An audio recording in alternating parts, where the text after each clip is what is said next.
Salam Sobat BMTV. Hari ini kita kembali lagi pada program spesial. Pemilihan Duta Bahasa Provinsi Banten sudah bergulir. Kita mendekati waktu finalnya. 2 episode yang lalu kita sudah kedatangan para finalis Duta Bahasa Provinsi Banten, sebuah event yang diadakan oleh Kantor Bahasa Provinsi Banten. Di samping saya, sekarang ada 2 lagi finalis. Satu dari Universitas Islam Negeri Sultan Hasanuddin Banten, dan yang satu lagi dari Universitas Sultan Ageng Tirtayasa. 2 kampus yang menggunakan 2 nama sultan.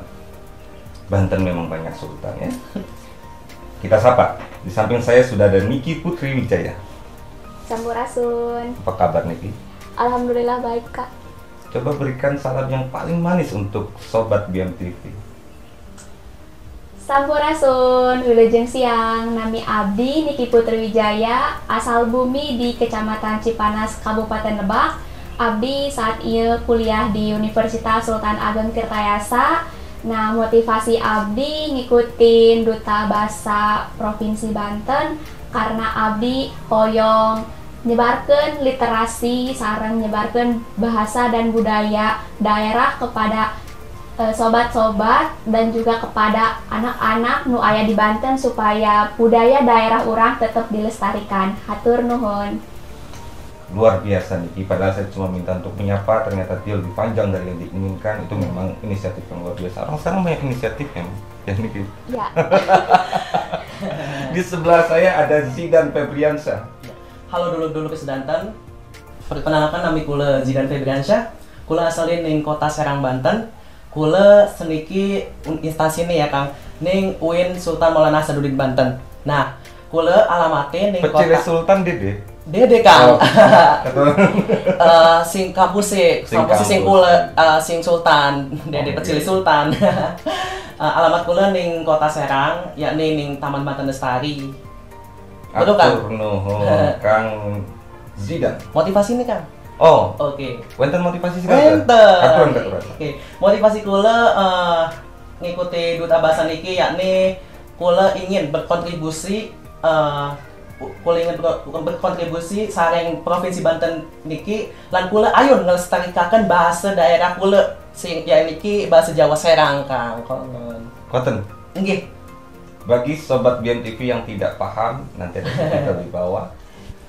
Itu dia sebuah sapaan yang hangat sebagai pembuka kegiatan hari ini, pertemuan hari ini. Ada sesuatu yang kiranya perlu dipertanyakan kepada 2 finalis ini. Menjadi finalis Duta Bahasa Provinsi Banten, menyisikan ratusan peserta yang lainnya. Tentu ada yang mereka lakukan. Sejauh mana usaha yang mereka lakukan hingga mereka sampai pada titik ini. Tapi sebelum sampai sejauh itu, mending kita tanya dulu, gimana rasanya jadi finalis Duta Bahasa Provinsi Banten? Kalau aku sendiri ada rasa senang, ada rasa bangga karena aku sendiri merupakan mahasiswi eksak. Dalam artian aku mahasiswi biologi dan sampai saat ini lolos dan mengalir aja mengikuti Duta Bahasa Banten. Dan sekiranya saya bukan anak bahasa, tapi saya bisa lolos dan juga bisa mengharumkan nama jurusan saya dan ada kesan tersendiri gitu, dan juga amanah bagi saya untuk menyebarkan virus literasi kepada teman-teman saya di kelas dalam cakupan kecil gitu. Di tengah virus corona, Niki ingin menyebarkan virus yang lain, virus literasi. Menarik, bahagia dia sebagai mahasiswa yang bukan jurusan bahasa, bukan jurusan keguruan, dia jurusan biologi, kemudian dia terpilih menjadi finalis. Itu bagi dia sesuatu yang luar biasa. Saya pikir kita perlu bertanya pada laki-laki sebelahnya Niki. Baik. Aku belum nanya. Oh iya. Mohon maaf terlalu bersemangat Kang ini Kang. Terlalu bersemangat saya Kang. Jadi, ya. Selain terlalu bersemangat itu, bagaimana perasaanmu menjadi finalis Duta Bahasa Provinsi Banten? Ya, perasaan saya, jujur saya senang, dan satu sisi lain saya mendapatkan tanggung jawab yang berat nih Kang, membawa nama baik Banten. Maksudnya sebagai perwakilan anak muda Banten gitu, saya harus bisa berkontribusi untuk membawa nama Banten ini lebih baik ke depannya gitu. Contohnya dengan mengikuti pemilihan Duta Bahasa sekarang ini. Nah Kang, di sisi lain juga saya sebagai generasi muda ya, karena generasi muda ini ada pepatah Arab yang mengatakan Sobanul Yom Rizalul Lulgot, atau pepatah asing juga ada yang berkata bahwasannya youth of the day, ya, leader of tomorrow. Jadi pemuda sekarang ini adalah pemuda calon pemimpin. Jadi maka dari itu saya sebagai pemuda, saya harus bisa tahu apa isi Banten ini, apa di mana budaya Banten ini. Jadi saya mengikuti Duta Bahasa Banten ini, saya sadar sebagai pemuda harus bisa berkontribusi sepenuhnya dengan Provinsi Banten tercinta ini, gitu loh Kang. Betul-betul bersemangat. Zidane. Yeah. Sesuai dengan background pendidikannya, Universitas Islam Negeri, ada dalil-dalil tadi menarik kita dapat kutip, juga pendapat tentang bagaimana seorang anak muda dipersiapkan sebagai calon pemimpin, walaupun jargon itu mulai runtuh sekarang karena sekarang adalah anak muda menjadi pemimpin hari ini. Kenapa sih seneng menjadi finalis Duta Bahasa Provinsi Banten? Bukankah tanpa menjadi duta, kamu bisa berkontribusi pada apa yang kamu mampu? Apa pentingnya? Ya, mengapa saya sangat bangga sekali di Duta Bahasa ini, walaupun masih banyak yang bisa berkontribusi gitu ya selain Duta Bahasa. Karena sekarang ini yang saya lihat ya, karena bahasa sekarang ini, bahasa daerah terutama bahasa Jawa Serang, banyak yang tidak digunakan oleh para remaja gitu Kang. Jadi saya itu kayak berkontribusi, ingin gitu melestarikan bahasa daerah saya sendiri dengan cara mengikuti pemilihan Duta Bahasa, dan bisa menularkan virus-virus, bisa dikatakan virus-virus hasil dari pengalaman saya di Duta Bahasa ini kepada teman-teman saya, sehingga teman-teman saya juga sadar akan melestarikan bahasa daerah dan mencintai juga bahasa Indonesia tentunya Kang. Jadi fix ya, harus menjadi duta bahasa untuk menyebarkan virus kebahasaan itu? Iya Kang. Kita lempar ke Niki yuk. Siap yuk. Jawabannya gimana? Ya. Kalau dari saya sendiri merasa senang karena apa? Jadi dengan saya menjadi duta bahasa, saya menyebarkan beberapa kosakata atau padanan kata bahasa Inggris kepada teman-teman saya yang sering digunakan dalam pembelajaran, dalam diskusi di kelas. Saya lebih enak dan lebih santai karena saya posisinya, wah, saya duta bahasa, saya punya kewajiban dibanding saya yang tidak memiliki jabatan apapun, karena akan lebih mudah untuk memberitahu karena saya punya pedomannya dalam PUEB, dan juga saya juga bisa lebih santai ngobrol kepada teman-teman saya, dan juga khususnya minimal teman-teman saya yang kebanyakan berbicara dengan bahasa Inggris, jika presentasi jurnal ilmiah, saya akan memberitahukan misalnya seperti bahasa Inggris ini minimal kita ubah menjadi bahasa Indonesia terlebih dahulu agar bisa dimengerti sesuai dengan kaidah ejaan seperti itu, dan juga mungkin bisa lambat laun kita beralih ke literasi daerah, literasi budaya daerah seperti kayak pengenalan dan juga ngobrol dengan teman dekat dengan bahasa daerahnya dan tidak juga melupakan dengan bahasa yang seharusnya gitu. Baik. Sobat di MTV, obrolan yang luar biasa tentunya, dua pemuda yang pastinya sudah terseleksi, memiliki kompetensi yang luar biasa, memiliki kemampuan yang luar biasa sehingga mereka mampu menyisihkan ratusan orang kemudian menjadi finalis sebanyak 30 finalis. Sebelum kita lanjut, ada karya digital dari dua finalis ini. Seperti apa karya digital yang sudah mereka buat? Mari kita saksikan. Halo Sobat Bahasa, berjumpa kembali bersama saya Niki Putri Wijaya, dan kali ini saya akan membahas mengenai 7 istilah populer dari COVID-19. Nah, singkatnya, COVID-19 merupakan kepanjangan dari Coronavirus Disease 19. Penyakit pandemik ini disebabkan oleh virus SARS-CoV-2. Nah, sebelum membahas lebih lanjut, saya akan bertanya langsung kepada anggota keluarga saya. Kira-kira seperti apa ya keseruannya? Mari kita cari tahu. Lockdown adalah karantina wilayah, jadi nggak boleh keluar rumah, apalagi keluar kota. Dari kota nggak boleh ke desa.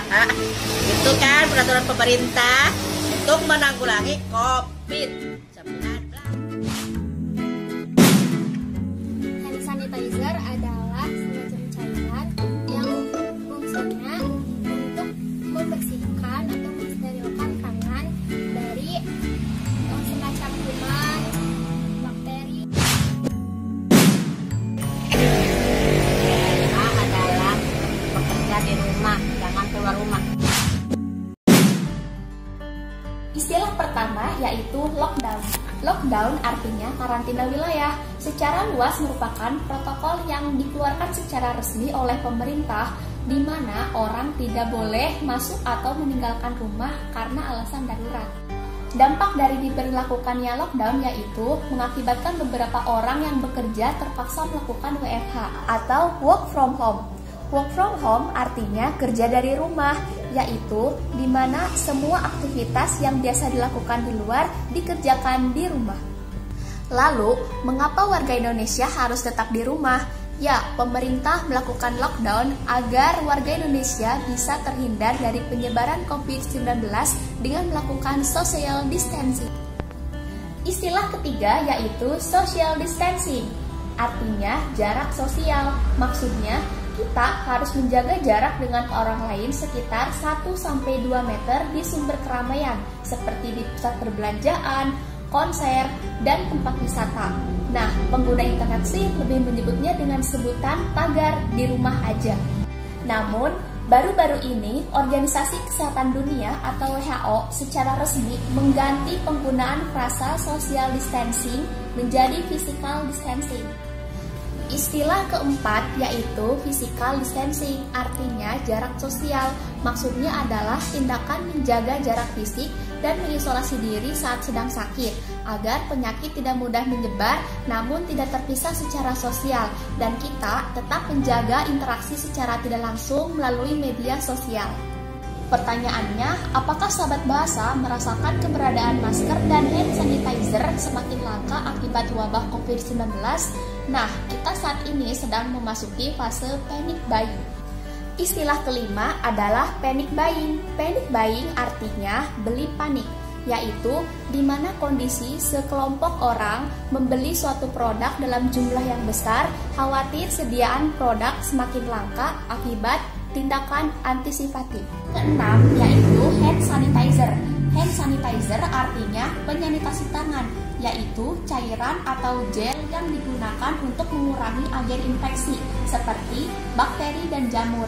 Sahabat Bahasa bisa loh membuat hand sanitizer dengan mencampurkan etanol, hidrogen peroksida, gliserol, dan air steril. Sahabat Bahasa pernah merasakan bosan akibat di rumah terus? Nah, Sahabat Bahasa harus melakukan aktivitas distance socializing nih. Istilah terakhir yaitu distance socializing, artinya bersosialisasi dengan jarak. Maksudnya, trik bersosialisasi dengan teman atau dengan dosen meskipun jarak memisahkan dengan menggunakan teknologi aplikasi Zoom, Google Hangout, video call, maupun grup chat untuk meminimalisasi kesepian yang timbul saat mengarantina diri sendiri. Nah, itu tadi 7 istilah populer seputar COVID-19. Terima kasih sudah menonton video ini. Semoga bermanfaat dan sampai bertemu di konten selanjutnya. Bye-bye. Assalamualaikum warahmatullahi wabarakatuh. Halo Sobat Bahasa, salam literasi. Saya Jidan Febriansyah, mahasiswa Universitas Islam Negeri Sultan Maulana Hasanuddin Banten, jurusan Komunikasi Penyiaran Islam semester 2. Baiklah Sobat Bahasa, bagaimana kabar kalian semua? Semoga kalian semua tetap dalam keadaan sehat ya, baik sehat jasmani maupun sehat rohani. Sobat Bahasa, kali ini kita sedang dihadapi oleh pandemi global COVID-19. Maka dari itu saya mengajukan Sobat Bahasa sekalian untuk tetap di rumah saja atau stay di rumah. Maka dari itu saya akan memberikan tips bagi kalian semua yang di rumah saja untuk bermain tebak bahasa Indonesia yang baik dan benar. Nah, bermain BTBI ini sangatlah efektif untuk menghilangkan rasa bosan atau jenuh bagi kalian yang di rumah saja. Nah, maka dari itu langsung saja kita bermain tebak bahasa Indonesia yang baik dan benar. Inilah dia. Baiklah Sobat Bahasa, kali ini saya sudah berada di rumah dan ditemani oleh saudari-saudari saya. Dengan siapa? Dengan Lisna dan Yuli. Kali ini kita akan bermain tebak bahasa Indonesia yang baik dan benar, BTBI. Langsung aja dimulai ya. Oke. Nih, ada 2 kata. Tebak ya. Zaman atau zaman? Zaman. Yang benar adalah zaman. Lisna. Lanjut ya. Antre atau antri? Antre. Antri. Yang benar adalah Lisna, yaitu antre menurut Kamus Besar Bahasa Indonesia. Nah, di sini saya sudah ada gulungan-gulungan kertas yang mana di dalamnya ini ada tulisannya. Tulisannya ini adalah sebuah padanan dari bahasa-bahasa asing. Nah, mampukah saudari-saudari saya ini menebak padanan asing ini ke dalam KBBI yang baik dan benar? Oke, langsung saja. Siapa yang mau mengambil duluan? Juliana. Selfie. Nah, selfie. Biasa selfie kan? Iya. Ya, apakah sudah benar arti selfie ini menurut KBBI? Apakah sudah benar? Belum ya? Nah, jadi sobat bahasa sekalian, selfie dalam Kamus Besar Bahasa Indonesia yaitu swafoto. Aneh ya? Yuli mengajak Lisna untuk berselfie. Jika kalian ingin menggunakan bahasa Indonesia yang baik dan benar, kalian menggunakan kata swafoto. Hanya kita bersuafoto gitu kan. Baiklah sobat bahasa, mungkin itu saja vlog dari saya. Saya Ziran Febriansyah, mahasiswa Universitas Islam Negeri Sultan Maulana Hasanuddin Banten, jurusan Komunikasi Penyiaran Islam semester 2. Mohon pamit undur diri. Wassalamualaikum warahmatullahi wabarakatuh. Sobat BMTV, karya-karya yang luar biasa, menginspirasi sekali. Tapi mumpung orangnya ada di samping kita, kita mesti minta pertanggungjawaban dari karya yang mereka buat. Niki, Iya. apa video itu? Bagaimana prosesnya? Apa tujuanmu? Iya. Video digital yang saya buat itu video mengenai 7 istilah dan juga kosakata mengenai COVID-19. Nah, karena sekarang ini lagi trending atau lagi viralnya istilah-istilah yang berkaitan dengan virus corona atau COVID-19, saya menyebutkan 7 istilah yang menjelaskan untuk kepada masyarakat dan juga kepada pelajar tentunya apa sih istilah mengenai lockdown, dari physical distancing, social distancing, dan juga istilah mengenai self quarantine gitu. Nah, itu nanti artinya tuh disesuaikan dengan kosakata dari ejaan bahasa Indonesia. Apakah bahasa Indonesianya seperti ini kah? Dan tidak juga salah menafsirkan. Dan untuk tujuannya sendiri karena beberapa dari teman-teman saya masih belum mengetahui apa sih artinya lockdown, apa sih artinya physical distancing. Nah, itu saya membuat video ini khusus kepada teman-teman saya dan juga kepada masyarakat agar video yang saya tonton ini bisa bermanfaat dan juga oh jadi ini ya, seperti lockdown itu artinya protokol pemerintah, atau misalkan self quarantine itu kayak karantina mandiri. Jadi bisa juga untuk mengedukasi teman-teman dan juga masyarakat seperti itu. Luar biasa detail, bersemangat, tertata dan rapi. Tidak sia-sia kuliah di jurusan biologi. Apa hubungannya? Zidan, Siap, Kang. bagus karyamu. Tapi sekarang yang dibutuhkan adalah apa? Karya itu apa? Apa yang ingin kamu sampaikan ke masyarakat? Jadi Kang gini, karena waktu pada saat pembuatan video ini sedang adanya COVID-19 ya, atau corona ya, virus corona. Jadi saya membuat video tersebut di rumah, Kang. Nah, dan saya pembuatannya juga bersama saudara-saudara saya, tentunya dengan cuci tangan, dengan memakai hand sanitizer atau sanitasi tangan bahasa Indonesianya. Jadi itu menurut saya lebih terstruktur dan juga aman gitu di dalam rumah gitu ya. Nah, di isi video tersebut saya lebih mengambil video kayak bahasa-bahasa yang sedang sering diucapkan gitu, Kang. Kayak selfie. Nah, Akang tahu nggak arti selfie itu apa sebenarnya dalam bahasa Indonesia? Swafoto? Wah, benar banget. Nah, jadi tapi saudara-saudara saya itu banyak yang kurang paham gitu, Kang. Swafoto kan. Mungkin saya beritahu kepada saudara saya ini kalau selfie ini sebenarnya menurut bahasa Indonesia yang baik dan benar itu adalah swafoto. Jadi mereka tuh aneh. Wah, katanya ternyata selfie itu bukan bahasa Indonesia yang benar. Jadi yang benar itu adalah swafoto ya. Terus ada lagi, Kang. Seperti ada yang namanya izin atau izin. Nah, yang benar apa, Kang, menurut Akang nih? Izin. Izin. Nah, memang kebanyakan orang yang menyebutkan bahwasannya izin ini memang izin ya, tapi yang benar pengucapannya itu adalah izin, Kang. Jadi saya lebih membuat video lebih yang sering diucapkan dan bahasanya juga yang sering orang bicarakan, namun padanan itu salah gitu, mereka salah mengucapkan, dan yang baik itu, yang benar itu baru saya beritahu di dalam video tersebut, seperti itu kan. Selalu bersemangat. Ciri anak muda. Kita sekarang akan mempertanyakan satu hal juga cukup penting, walaupun nggak terlalu penting juga. Itu kenapa saya menggunakan kata cukup. Kenapa? Apa pentingnya kalian Iya. bergerak menjadi duta bahasa? Apa yang akan kemudian berubah di Banten? Apa faedahnya untuk tanah Banten? Apalagi dari kampus yang menggunakan nama Sultan. Bahasa, apa faedahnya untuk tanah Banten? Apa faedahnya untuk masyarakat Banten kalau selama ini yang teman-teman jabarkan ihwal kebahasaan? Faedahnya apa? Mau dari siapa? Dari siapa dulu? Ya, Niki. ya aku dulu Kak.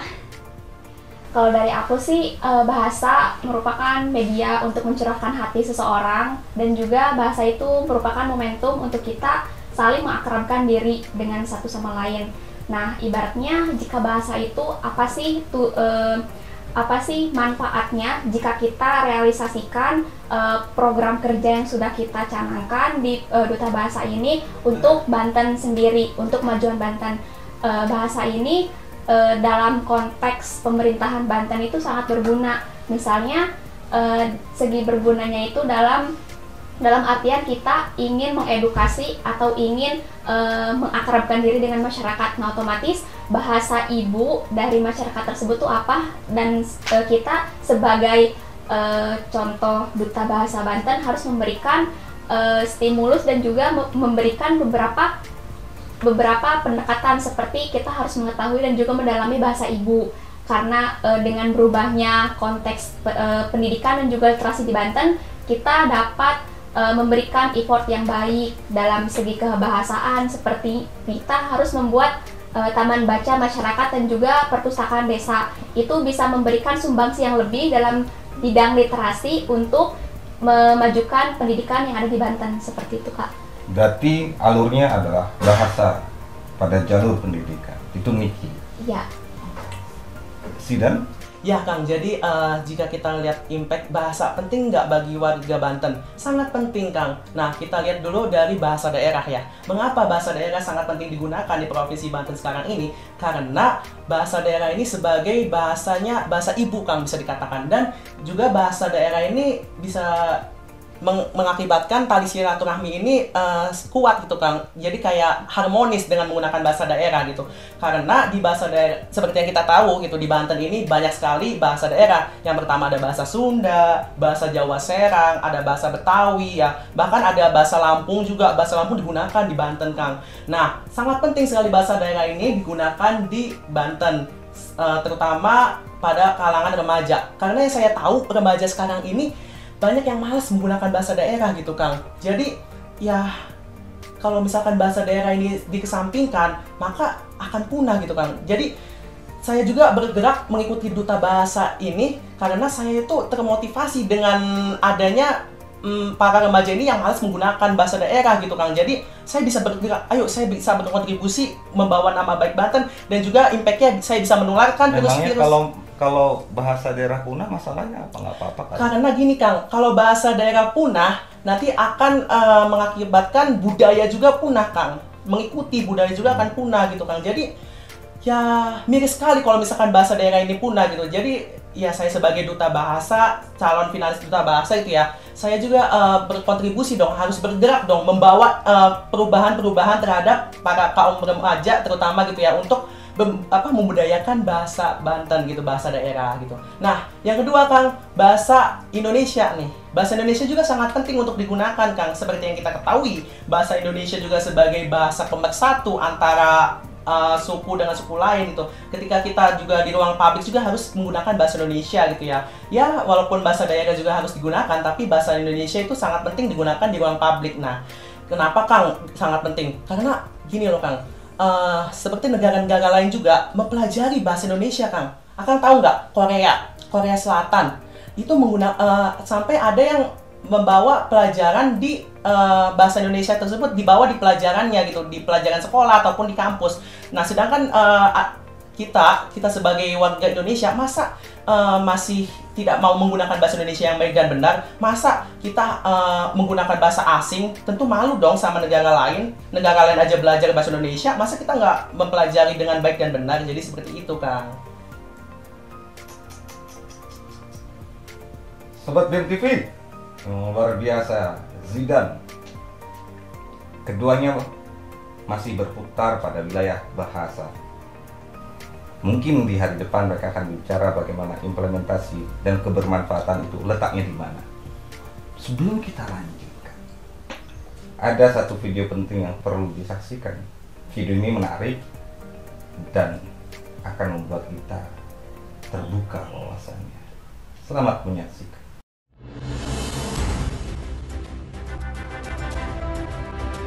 Bahasa Indonesia, jati diri bangsa. Mempersatukan ribuan suku bangsa.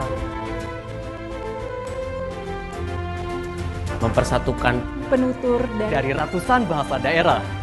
Mempersatukan masyarakat dari belasan ribu pulau, dari Sabang sampai Merauke. Bahasa Indonesia, kebanggaan bangsa. memiliki jumlah penutur Terbanyak keempat di dunia. dipelajari di puluhan negara. Saya bangga berbahasa Indonesia. Kami bangga berbahasa Indonesia. Bahasaku, kebanggaanku.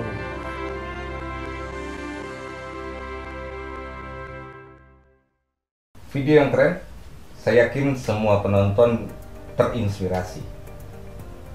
Bahasa ternyata bukan hanya soal bahasa. Balik lagi kepada Niki dan Zidane. Niki, Ya, Zidane, Iya, Kang. masih slow kan? Masih. masih. Kalau teman-teman kemudian tidak terpilih menjadi duta bahasa Provinsi Banten, apakah semangat ini akan tetap ada? Atau ini hanya semangat hanya karena kalian menjadi finalis? Jangan-jangan orang bersemangat soal kebahasaan hanya karena ada lombanya. Lomba selesai, kalah, lalu pulang tidur dan lupa terhadap apa yang dikatakan. Akan begitu tidak, Niki? Kalau saya tidak. Tidak? Ya, Yakin? yakin. Apa yang akan kamu lakukan 100%. kalau kamu tidak jadi duta bahasa? Karena finalis Duta Bahasa ini sudah masuk ke paguyuban Duta Bahasa Banten, jadi otomatis meskipun saya tidak menang atau tidak juara di Duta Bahasa Banten, saya akan tetap berkontribusi membantu teman-teman saya yang mendapatkan juara atau yang terjun secara langsung. Saya siap berkontribusi dengan mencanangkan proker yang saya punya dan juga menambah energi positif ketika teman-teman saya sedang down, sedang lagi susah, atau misalnya sedang terjun ke masyarakat tetapi tidak ada orang untuk mewakili. Saya akan tetap siap berkontribusi karena saya saat ini sedang mencintai literasi Indonesia. Jadi karena arus globalisasi ini menyebabkan literasi Indonesia sangat rendah, karena lebih banyak sosial media untuk melihat segala sesuatu berita daripada sekedar membaca buku. Nah, saya di sini ingin menegaskan sekali lagi, saya siap berkontribusi untuk di Paguyuban Duta Bahasa Banten 2020. Zidane? Ya, kalau saya sih tidak akan tidur itu ya setelah ikut Duta Bahasa, nggak kepilih terus tidur gitu ya. Nggak gitu. Nah, seperti yang Saya khawatir kamu satu madhab dengan saya sebagai para pecinta waktu tidur. Oh, ya tidak seperti itu, Kang. Jadi saya juga seperti yang saya katakan di awal, saya ingin berkontribusi sebagai anak muda Banten kan. Terus saya ingin berkontribusi dan membantu para yang sudah menang itu, seperti misalkan yang sudah terpilih menjadi duta bahasa, dan saya akan ikut masuk di dalamnya gitu. Karena di duta bahasa ini seperti yang tadi Kang Niki bicarakan, sudah tergabung dalam paguyuban. Jadi di paguyuban ini saya akan ikut serta turun berkontribusi dan juga melakukan sosialisasi tentang kebahasaan gitu, Kang. Dan asal Kang tahu, di kampus juga saya menggunakan bahasa daerah. Nah, mengapa menggunakan bahasa daerah terhadap teman satu daerah saya? Karena saya cinta dengan bahasa daerah saya. Saya ingin melestarikan bahasa daerah saya, jangan sampai bahasa daerah saya ini punah gitu loh, Kang. Jadi saya katakan sekali lagi, saya tetap lanjut dan saya harus berkontribusi membawa Banten yang dimana Banten ini adalah kota kelahiran saya gitu loh. Perjuangan adalah pelaksanaan, kata-kata. Amatlah mudah bagi kita untuk mengatakan apapun dari apa yang ingin kita katakan. Tetapi teramat sulit untuk melaksanakan kata-kata sebagaimana yang dikatakan oleh Srendra dalam sajaknya. Niki. Iya, Kang. Ada bahasa slang, katakan, bahasa gaul, bahasa orang kekinian. Dari zaman ke zaman bahasa gaul itu selalu muncul. Itu bahaya untuk bahasa atau malah kabar gembira untuk bahasa? Kalau menurut saya pasti memiliki dampak positif dan juga dampak negatif, karena saya sendiri sampai saat ini jika sedang berbincang dengan teman-teman saya pasti menggunakan bahasa slang kayak untuk mengakrabkan diri, terus untuk agar tetap gaul dan juga tetap wah ini teman ingin berteman nih dengan saya, ya saya harus mendekatkan diri tergantung dari kepribadian teman saya. Jadi dalam artian bahasa slang ini sebagai ajang mengakrabkan diri. Nah, mungkin kalau bahasa slang ini pengaruhnya terhadap bahasa sebenarnya bisa merusak jika dalam konteks pemakaian bahasa kepada sasaran bahasa. Misalnya saya berbicara kepada ibu saya dengan bahasa slang, itu pasti salah karena porsinya juga salah.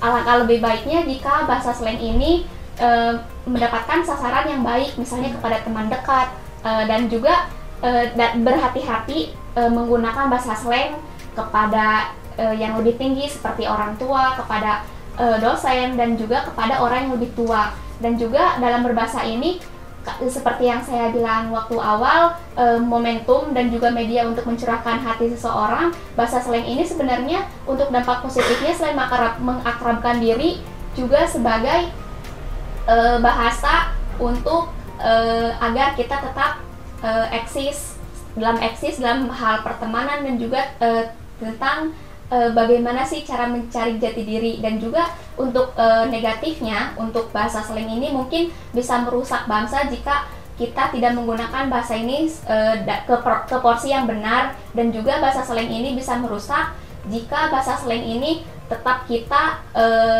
gebiarkan, tetap kita obrolkan kepada teman-teman yang sekiranya tidak mengerti dengan bahasa slang itu. Mungkin bisa salah tafsir atau tetap tidak tahu dengan bahasa slang itu. Saya tidak akan memberikan pertanyaan yang sama kepada Jidan sebagaimana saya memberikan pertanyaan kepada Niki, karena saya perhatikan Jidan memiliki jawaban yang sama dengan jawaban Niki. Sekarang pertanyaan saya, Jidan, kenapa Niki menjawab seperti itu? Sebenarnya yang dikatakan oleh Kak Niki ini bisa dikatakan benar, dan saya juga bisa mengatakan tidak benar juga. Mengapa bisa dikatakan benar? Karena kita ini sebagai generasi muda juga ya Kang, kita juga harus ikut dong, nggak mau ketinggalan zaman, orang sekarang bilangnya ya. Jadi sebagai generasi milenial juga perlu bahasa slang ini Kang dipergunakan di kehidupan sehari-hari. Nah, yang tidak benar ya ini, asalkan gitu ya, asalkan tidak menggunakan bahasa slang ini kayak kecanduan gitu sama yang lebih tua menggunakan bahasa slang, kan nggak mungkin ya Kang. Jadi menurut saya bahasa belum tua kan, masih layak diajak bicara dengan bahasa slang kan? Masih. Oke, lanjut. Katanya masih ya. Ya, jadi bahasa slang ini bisa digunakan, bisa dilihat dari dikondisionalkan gitu Kang ya. Misalkan kita berbicara yang sama-sama muda gitu, boleh bahasa slang asal ada batas wajarnya. Ketika berbicara dengan yang tua, kita jangan menggunakan bahasa slang dong Kang. Jadi bahasa yang lebih sopan. Nah, dan juga tentang bahasa slang dan penggunaan bahasa daerah nih Kang. Jadi kita kalau misalkan sudah mempunyai superiority kompleks, apa itu superiority kompleks Kang? Jadi superiority kompleks itu adalah suatu rasa cinta terhadap bangsa, cinta terhadap daerah, cinta terhadap bahasa juga gitu. Jadi kalau misalkan orang itu sudah memiliki sikap superiority kompleks, maka orang itu walaupun menggunakan bahasa slang, mereka itu akan tetap menggunakan bahasa daerah juga karena mereka itu udah mempunyai rasa superiority kompleks. Beda halnya dengan orang yang mempunyai inferiority kompleks. Inferiority kompleks itu artinya orang yang tidak cinta atau kayak menyepelekan bahasanya, menyepelekan daerahnya, itu bahkan tidak akan menggunakan bahasa daerahnya ke kehidupan sehari-hari, ke dalam publik gitu. Jadi mereka lebih nyaman ke bahasa slang gitu, Kang. Jadi harus menanamkan sikap superiority kompleks gitu. Sebuah bahasa tentu tetap menjadi PR besar bagi sebuah bangsa atau bagi sebuah daerah. Bagaimana implementasi bahasa itu dalam kehidupan sehari-hari dan apa pengaruhnya terhadap masyarakat memang masih menjadi perdebatan yang panjang. Para finalis sudah memaparkan bagaimana bahasa menurut pemikiran mereka masing-masing. Bisa jadi kita sepakat, bisa jadi tidak sepakat. Bisa jadi ada benarnya, bisa jadi ada salahnya. Bisa jadi benar semua, bisa jadi salah semua. Yang pasti, kedua orang ini, Niki dan Jidan, adalah orang-orang terpilih yang telah menjadi finalis Duta Bahasa Provinsi Banten. Kita telah sampai pada puncak pertemuan. Sayang sekali. Dan itu berarti Niki dan Jidan harus menyampaikan pesan apa yang paling utama yang ingin disampaikan sebagai penutup pertemuan kita kali ini. Dimulai dari Jidan. Pesan saya sebagai finalis Duta Bahasa Banten 2020, saya berpesan kepada masyarakat Provinsi Banten untuk menggunakan bahasa Indonesia dan juga melestarikan bahasa daerah dan menguasai bahasa asing. Karena penting sekali menggunakan bahasa Indonesia itu di dalam kehidupan sehari-hari sebagai bahasa pemersatu antara daerah lain dengan daerah lain juga. Dan juga bahasa Indonesia ini sebagai bahasa pemersatu dan juga sebagai simbol bangsa kita, yaitu bangsa Indonesia. Dan yang kedua yaitu harus melestarikan bahasa daerah. Jangan sampai bahasa daerah sekarang ini punah. Sungguh miris sekali bukan kalau misalkan bahasa daerah sekarang ini punah. Maka dari itu kita harus melestarikan. Melestarikan di sini yaitu kita harus menggunakannya dan juga harus bisa berbahasa daerah ini kepada teman-teman kita yang sama-sama satu daerah gitu. Yang terakhir yaitu kita juga harus bisa menguasai bahasa asing ya. Walaupun setidaknya bahasa Inggris kita masih sedikit ya, Kang. Nah, kita juga harus bisa menguasai bahasa asing karena yang kita lihat sekarang ini, kita ini sekarang ini sedang berada di fase di mana negara Indonesia ini sedang beradu di global gitu. Jadi kita juga harus bisa menguasai bahasa asing. Jangan sampai gaptek atau bisa dikatakan gagal teknologi atau bisa juga dikatakan gagal dengan bahasa asing tuh. Maka dari itu kita harus juga bisa menguasai bahasa asing. Mungkin itu saja pesan dari saya. Terima kasih. Niki, pesan singkatnya apa? Ya. Halo teman-teman, saya Niki sebagai finalis Duta Bahasa Provinsi Banten 2020. Mari kita merealisasikan Trigarta Kebahasaan, yaitu melestarikan bahasa daerah, menggunakan bahasa Indonesia, dan juga menguasai bahasa asing. Nah, bahasa Indonesia sebagai identitas kita, sebagai warga negara Indonesia, bahasa Sunda sebagai entitas kita, sebagai kebudayaan dan juga orang Sunda di daerah Banten, di tanah Jawara, dan juga bahasa asing sebagai eksistensi diri kita untuk tetap melek teknologi dan juga untuk siap menghadapi arus teknologi. Terima kasih. Luar biasa, dua finalis yang keren-keren ini sudah menyampaikan begitu banyak hal yang kita udah ngobrol, begitu banyak hal, memang masih banyak hal juga yang belum kita kupas, tapi waktu jua yang akhirnya harus kita ikuti. Banten adalah sebuah daerah dengan kultur yang sangat besar, sejarah yang sangat besar, kontur bahasa yang juga penuh dengan misteri. Banyak yang belum terkuak dalam kebahasaan Banten, banyak yang belum terkuak dalam sejarah Banten, banyak yang belum terkuak ihwal kebudayaan Banten. Banyak sekali dan itu tugasnya berat. Para finalis Duta Bahasa Provinsi Banten atau siapapun nanti yang menang, tentu kita memberikan harapan besar kepada mereka dan kita memberikan kepercayaan besar kepada mereka bahwa mereka mampu membawa Banten ke hari yang lebih cerah. Sampai di sini pertemuan kita. Sobat BMTV, semoga selalu berbahagia. Wassalamualaikum warahmatullahi wabarakatuh. Salam berkarya dan berbagi inspirasi. Kalian akan menghadapi sebuah tantangan yang besar di hari mendatang, dan semoga itu bisa dilalui.